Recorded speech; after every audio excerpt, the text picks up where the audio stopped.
Entonces, el SENA, los funcionarios públicos, los indígenas, explican un poquito la manifestación de ayer. 6 de la mañana, 24 minutos. A ellos les habló el presidente Petro, hablando en ese tono, digo, que me pareció belicoso, de pelea, hablando de muerte. Utilizó la expresión revocar el Congreso. No dijo que el Congreso el año entrante iba a ser cambiado, como cada 4 años. Dijo revocar el Congreso. El presidente Petro amenazando otra vez con el tema de la muerte, desenvainando la espada de Bolívar. Un discurso que demuestra que hoy y a partir de hoy estamos en campaña electoral. Andrés Carmona. Néstor, buenos días. Tal como lo prometió en uno de los últimos consejos de ministros televisados, el presidente Gustavo Petro asistió a las movilizaciones del 1 de mayo, Día Internacional del Trabajo, acompañado de lo que se convertirá en el símbolo de la última etapa de su gobierno y de la campaña por la consulta popular, la espada del libertador Simón Bolívar. Y no lo hizo solamente con este símbolo que antes representaba la unidad de la nación y que ahora se convirtió en un elemento de campaña, sino que también llegó hacia las 2 de la tarde de este jueves a la Plaza de Bolívar con una bandera que mostró el tono hostil de su discurso, la bandera de la guerra-muerte del libertador, a la que Petro le dio un nuevo significado hacia el Congreso, al que criticó por haber puesto telas negras protectoras para evitar daños por algún eventual acto de vandalismo. El discurso, en el calor de la jornada y con el preludio de la radicación de la consulta, estuvo marcada por los ataques, pero también por las contradicciones. Una de ellas, las amenazas que hizo al Congreso y a la institucionalidad. Que está decidido a que hay democracia en Colombia, o aquí cambiamos entonces las instituciones. Y hasta tuvo la oportunidad de insultar nuevamente a los congresistas al calificarlos de HP. Tengo que decir con franqueza que el que vote no o no quiera estas reformas es porque es un HP esclavista. No he dicho ninguna grosería, ojo. HP. Honorable parlamentario, periodista o político. Honorable político. Pero es honorable persona esclavista. Porque en la tarima que compartió junto a diferentes funcionarios como la ministra de Cultura, Yanay Cadamaní, el ministro de Educación, Daniel Rojas, la directora del DAPRE, Angie Rodríguez, figuras del petrismo como Daniel Quintero y Alfredo Sade, y hasta miembros de su familia como su hija Antonella y su nuera Laura Ojeda, esposa de Nicolás Petro Burgos, el presidente aprovechó la oportunidad para amenazar a los congresistas que se nieguen al concepto previo de la consulta, diciendo que los van a sacar.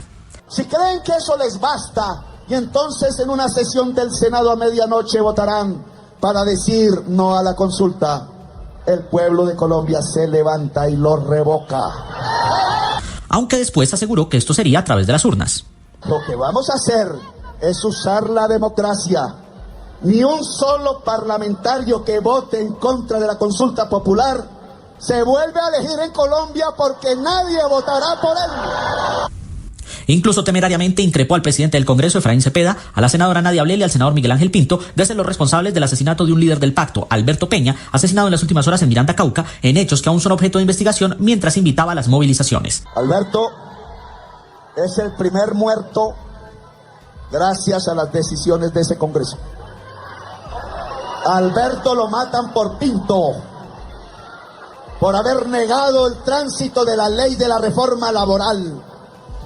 Y aunque no lo ordenó, señor Ablel, la sangre de Alberto hoy la ensucia a usted y a su familia. Pero las amenazas no quedaron ahí, sino que volvió a revivir el fantasma de la reelección y la permanencia en el poder, aunque en un comienzo aseguró que se iría el próximo año. Y pasado el 7 de agosto del año entrante, yo me iré. Y ya es materia de otra discusión. No, pues si el Senado de la República no le hace caso al pueblo, me voy a amarrar al sillón con unas hojas a ver qué pasa.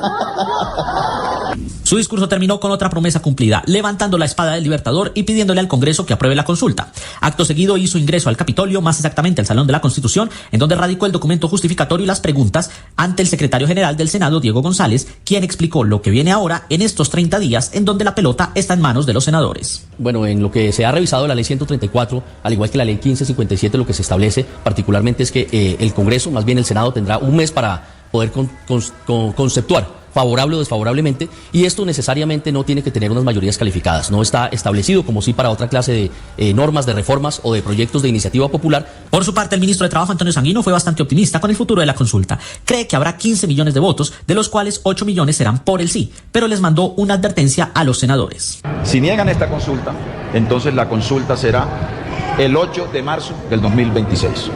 Comienza entonces el pulso en el Senado por obtener los votos necesarios para avanzar en la propuesta. Serán 30 días en el que cada voto cuenta, ya que según la justificación del gobierno, la consulta deberá ser votada antes del 1 de septiembre de 2025. Andrés Carmona, Blue Radio. Ricardo varios puntos a mencionar y creo que uno importante es respecto a la cantidad de gente que se movilizó. Aunque uno pueda creer, debido a la masa social que se ven en algunos videos en estas marchas, que Gustavo Petro puede quizá tener el apoyo de la gente, esto puede ser engañoso, porque generalmente, no únicamente en Colombia, sino prácticamente que a nivel mundial, el 1 de mayo es una fecha en la que obviamente se movilizan muchos grupos sociales, principalmente de izquierda. Esto es sin importar qué líder político esté en el poder, sin importar qué evento o qué discurso se vaya a presentar o la defensa de qué propuesta o de qué idea se vaya a defender, en este caso la consulta popular, porque los que salieron a marchar son los que siempre salen y por regla general ya ellos son radicales defensores de la izquierda, del comunismo, de Gustavo Petro. Porque la realidad hoy es que Gustavo Petro no tiene el apoyo general de la ciudadanía, lo ha perdido con el pasar de los años. La mayoría de los que eran optimistas por el gobierno de Gustavo Petro hoy se dan cuenta que lo único que ha traído ha sido miseria y muerte. Y le han quitado fuerza a un movimiento que hace unos años era bastante fuerte en el país, pero que hoy, para desgracia de él, ya no lo es. Por eso últimamente su discurso es mucho más amenazante. Por eso habla de democracia mientras amenaza de muerte, mientras amenaza de destrucción. Por eso insulta de forma tan radical a quienes no están de acuerdo con él. No únicamente a los parlamentarios, sino a la ciudadanía en general. Se da cuenta que no tiene la fuerza que tenía cuando llegó al poder, cuando supuestamente hablaba de tender puentes y de una unidad nacional. Hoy la realidad es muy distante, porque su presidencia ha sido un fracaso, sus promesas han sido una fantasía, sus escándalos surgidos de él mismo y de su círculo más cercano